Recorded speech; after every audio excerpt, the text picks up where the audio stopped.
თქვენი განცხადებით საქართველოს ხელისუფლების მაღალი თანამდებობის პირები ჩართული არიან კორუფციაში და ბევრი მათგანის ფინანსური მდგომარეობა მნიშვნელოვნად გაუმჯობესდა. ხელისუფლებაში ყოფნის პერიოდში. კერძოდ, ტელეეთერში გაკეთებული განცხადების დროს და ასევე გაზეთ რეზონანსისათვის 2007 წლის 27 სექტემბერს მიცემულ ინტერვიუში თქვენ დაასახელეთ შინაგან საქმეთა მინისტრი ივანე მერაბიშვილი და საქართველოს პარლამენტის წევრი გიგა ბოკერია. ასევე განაცხადეთ, რომ ფლობთ ბევრ სხვა საინტერესო მამხილებელ მასალას. თხოვ დაჩვენოთ გამოძიებას რა ინფორმაციას ფლობთ აღნიშნულ პირებთან და საქართველოს ხელისუფლების სხვა მაღალი თანამდებობის პირებთან დაკავშირებით და რას გულისხმობთ სხვა მამხილებელ მასალაში. ასევე ხომ არ ფლობთ რაიმე სახის მტკიცებულებებს თქვენს მიერ მოყვანილი ფაქტების დასადასტურებლად. მსგავს ინფორმაციას არ ვფლობ. შესაბამისად ჩემთვის ცნობია აღნიშნული პირების ფინანსური მდგომარეობის ინფორმაცია.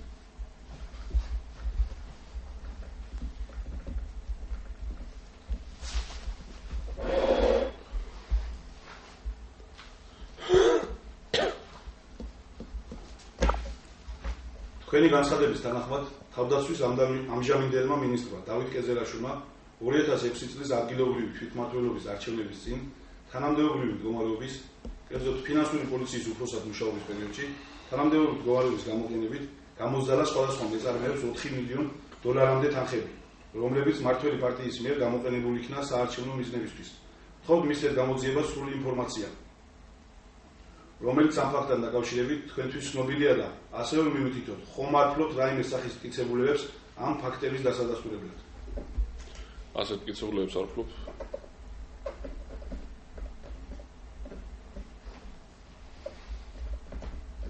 და შესაბამისად ვერ დაგიდასტურებთ აღნიშნულ ინფორმაციას. ვერ დაგიდასტურებთ აღნიშნულ ინფორმაციის ისტორიას.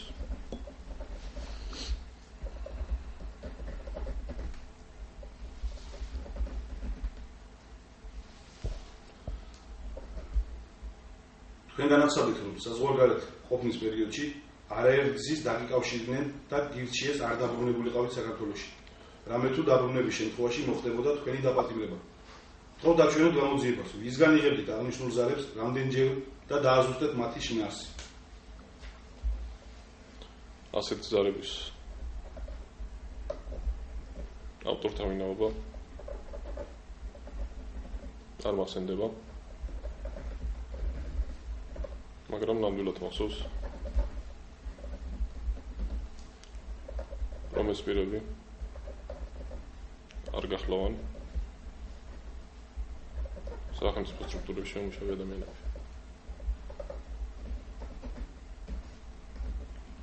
შესაბამისად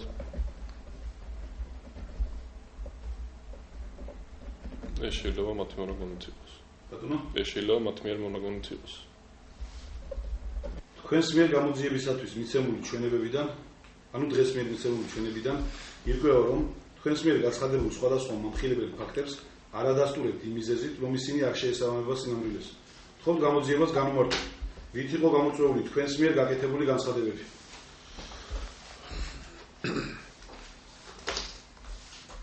ასეთი განცხადებები გამოწვეული იყო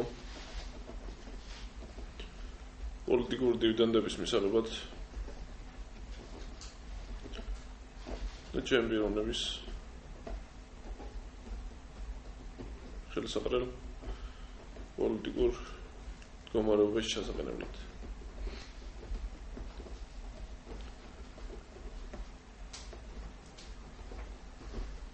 პერიოდულად მე მქონდა შეხვედრები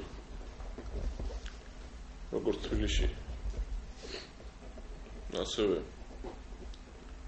საზღვარგარეთ პატრიკოტარგაჩვილთან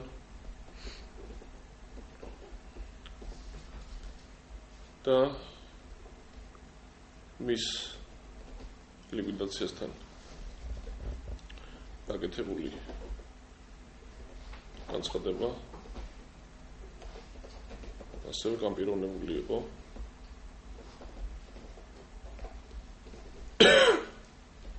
მოტივით,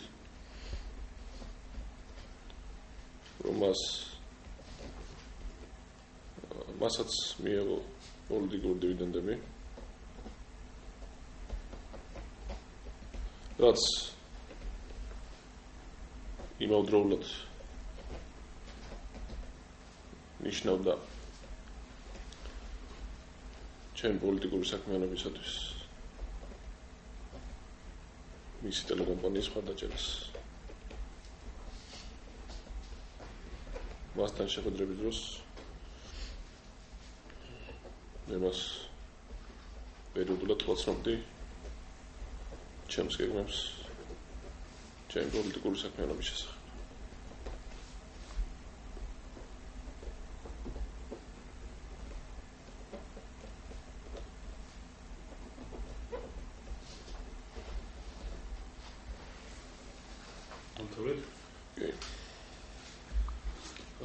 საქართველოს სისხლის სამართლის საპროცესო კოდექსის 304 მუხლის შესაბამისად